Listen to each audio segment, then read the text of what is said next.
Good morning students. मैंने पिछले lecture में आपको गैसियस साइकिल्स के बारे में बताया था। अब इसका सेकेंड पार्ट है बायोजियोकेमिकल साइकिल्स का, सेडिमेंट्री साइकिल्स। आज हम उसके बारे में पढ़ेंगे। मैं doctor Preeti Gupta, associate professor, department of zoology, government college Kotputli. So first of all, sedimentary cycles क्या होती हैं? सेडिमेंट्री साइकिल्स जब हमारा सॉल्ट है वो अर्थ क्रस्ट में सेडिमेंटेशन के थ्रू वापस आता है और सेडिमेंट्स या रॉक में, चट्टानों में जमा हो जाता है in the form of sediments, तो उसे हम सेडिमेंटेशन कहते हैं। और रॉक्स के टूटने से, वेदरिंग होने से दोबारा से ये जो रॉक सॉल्ट्स हैं वो हमारी बायोजियोकेमिकल साइकिल में इनकॉर्पोरेट होते हैं। So this is known as sedimentary cycle. Plants and some animals take minerals in the form of mineral solution from their habitats. Mineral elements required by living organisms are obtained from inorganic sources. तो plants और animals कुछ minerals लेते हैं और कुछ minerals inorganic sources से आते हैं. इसी तरह से कुछ salts water cycle के through enter करते हैं. Movement of water, minerals move from soil to streams, lakes and ultimately to sea where they remain permanently. तो वाटर की गति के साथ ये जितने भी मिनरल्स और सॉल्ट्स हैं वो सॉइल से स्ट्रीम्स में आते हैं, लेक्स में आते हैं और फाइनली सी में जाकर वो जमा हो जाते हैं. इसी तरह से लिविंग ऑर्गेनिज्म की मृत्यु के बाद न्यूट्रिएंट्स सॉइल में आते हैं और वाटर के एक्शन के कारण और डिकम्पोजर्स के कारण, ट्रांसफॉर्मर्स के कारण मिट्टी में जमा होते हैं. तो ये सब मिलके पानी में या सॉइल में सेडिमेंट्स बनाते हैं.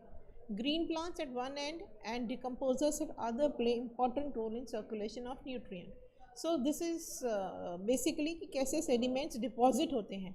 So this is first कि weathering से, surface transport से, नदियों झरनों के द्वारा समुद्र तल में. दूसरा टेक्टोनिक अपलिफ्ट, वेदरिंग से वापस ये साइकिल चलती रहती है. तो इस तरह से सेडिमेंटेशंस का डिपोजिशन होता है. फर्स्ट साइकिल इसमें है फॉस्फोरस साइकिल. फॉस्फोरस नेचर में फॉस्फेट आयन के रूप में पाया जाता है. Natural surface run off occurs when it is leached from phosphate containing rock by weathering, thus sending phosphate into rivers, lakes and oceans. यानी जो रॉक जिनमें फॉस्फेट उपस्थित होता है उनकी लीचिंग और वेदरिंग से फॉस्फेट नदियों में, तालाबों में और समुद्र में आता है. ये रॉक भी ओरिजिनेट सबसे पहले ओशन से या समुद्र से हुआ होगा. However, volcanic ash, aerosols and mineral dust may also be phosphate resources, significant phosphate sources. Phosphate is also exchanged between phosphate dissolved in ocean and marine organisms. Phosphorus is a component of nucleic acid found in DNA, RNA, ATP, NADP and phospholipid of living organisms. ये तो हम सब जानते हैं.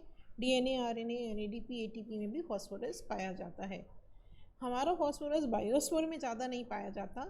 It is present in the bulk amount in rock deposits, marine segments and guanos, that is excrete materials from seabirds. Seabirds का जो excretory waste होता है उसमें guano के रूप में phosphorus उपस्थित होती है. And जैसा मैंने पहले बताया, released from these deposits by weathering process. So this is the phosphorus cycle. Terrestrial food web से, streams, lakes से dissolved, ये सॉइल में डिजॉल्व होकर यहाँ जमा होती है. एरोसोल से भी कुछ फॉस्फोरस आती है सेडिमेंटेशन में. ओशन के सेडिमेंट्स में आपको मैंने पहले बताया था कि जो मरीन एनिमल्स हैं उनके एक्सक्रीटा एज वेल एज उनकी डेथ के बाद डिकम्पोजिशन से ओशन में सेडिमेंट्स इकट्ठे होते हैं, वो भी चट्टान का रूप लेते हैं. और इस तरह से ये साइकिल में, और फर्टिलाइजर्स की लीचिंग और रनिंग ऑफ से भी मिट्टी में एज वेल एज ओशन में फॉस्फोरस के सेडिमेंट्स जमा होते हैं और ये इस तरह से एक साइकिल निरंतर चलती रहती है. After it circulates in lithosphere as well as hydrosphere, producers absorb phosphorus in the form of phosphate ions. It is transfer to each trophic level of food chain. Death के बाद डिकम्पोजर्स से phosphorus release back होकर hydrosphere में आती है और phosphorus cycle में आती है. फॉस्फोरस मिनरल एलिमेंट्स के साथ ओशंस में सेटल होती है सेडिमेंट्स के रूप में. Major proportion of phosphate is lost to the cycle by physical process such as sedimentation and leaching. Biological processes such as formation of teeth and bones also keep phosphorus locked up for some time. यानी कुछ phosphorus हमारी हड्डियों में, दांतों में और संचित रहती है या स्टोर्ड रहती है. So this is the phosphorus cycle. Guano मैंने आपको बताया था, फिश के एक्सक्रीटरी वे से फॉस्फोरस रिलीज होती है।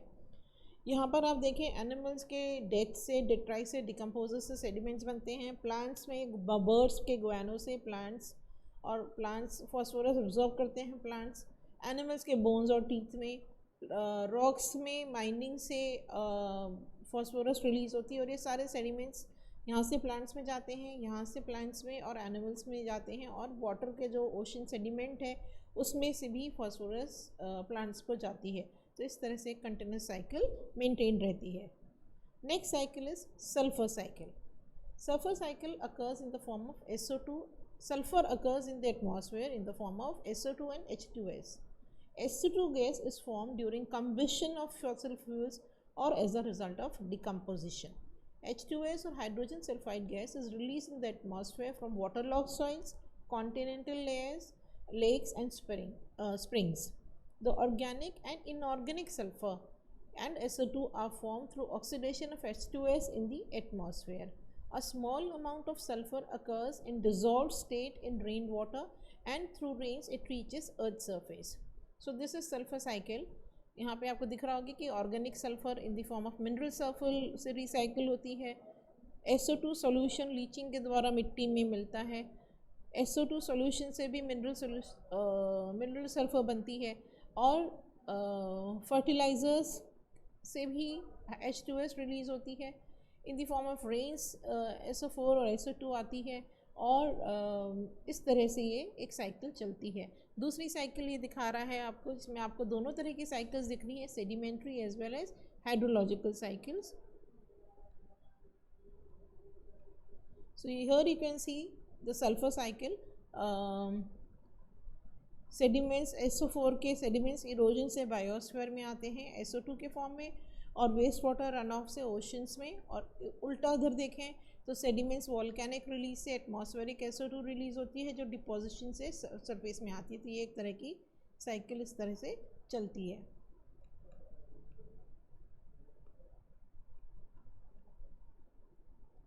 Next, except a few organisms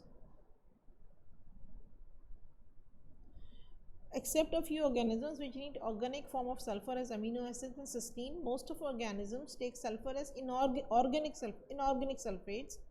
Most of the biologically incorporated sulfur is produced in the soil by aerobic breakdown of proteins, bacteria and fungi.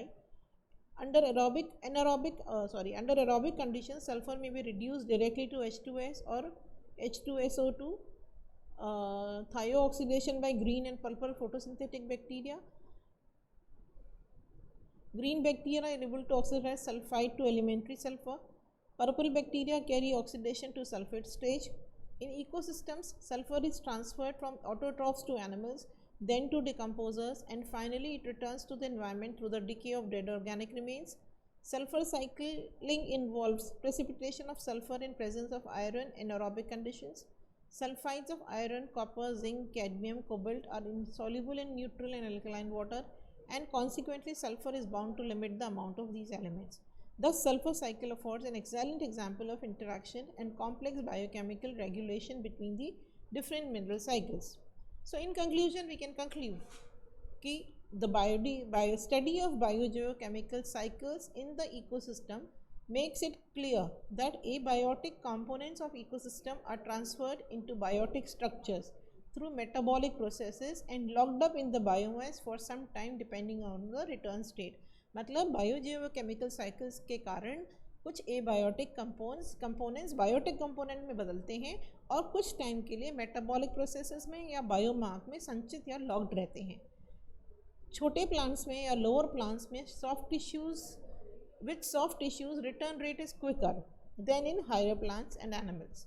Nutrient cycle is not a closed circuit within an ecosystem. Materials held up in the biomass are released to the environment by decomposing activities. Nutrients are continuously being imported as well as carried out of the ecosystem. मतलब आवाजाही बनी रहती है, nutrients आते भी रहते हैं और बाहर इकोसिस्टम में जाते भी हैं. Small quantities of nutrients are carried to the forest by rains. Gain of nutrients to the ecosystem from precipitation, extraneous material and mineral weather conditions is balanced by losses. Water draining away from forest carries with it more mineral matter than applied through precipitation. Considerable quantities of nutrients in the forest are locked up in the trees and humus layer. When trees and vegetations are removed, sufficient amount of nutrients are removed.